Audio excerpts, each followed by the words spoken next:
clearly we've been looking at those monthly statements over the last few months, and that'll be all factored into what we announce on next Thursday. So that's about $2.3 billion, right? 910 from this, 1.4 from last week, right? Is that changing your budget at all?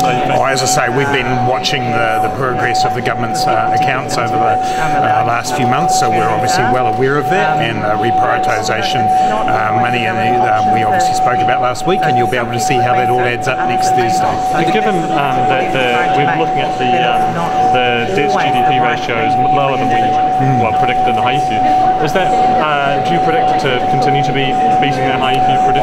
You'll see the final numbers that we come up with, but clearly the trend has been that it would be significantly better than Haifu.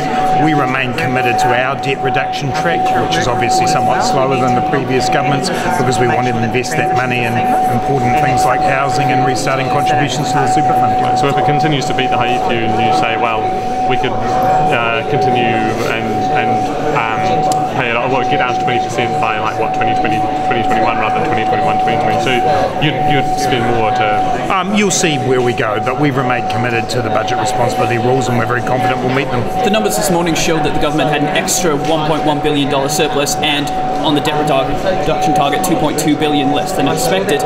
How can the government justify not doing things like cheaper GP visits when it has all their money, as the opposition has claimed? You'll see next Thursday that there is an ambitious program that the government's putting forward, and we're also needing to deal with a range of social and infrastructure deficits that we were left by the previous government. This is a big job. We're not going to be able to do it all in one budget, but clearly the revenue that we have will contribute to our ability to produce what I believe is a very well-balanced budget package. That's $3.3 billion more than expected, so what is the government planning to do with that specific capital that it didn't think it would have before? You'll just have to wait till next week for that. Are you you've spent much time talking down this budget. Do you believe that will there be a few surprises in it? No, look, we've been very clear about what our priorities are: health, housing, education, those critical public services that New Zealanders want and deserve. That'll continue to be our focus.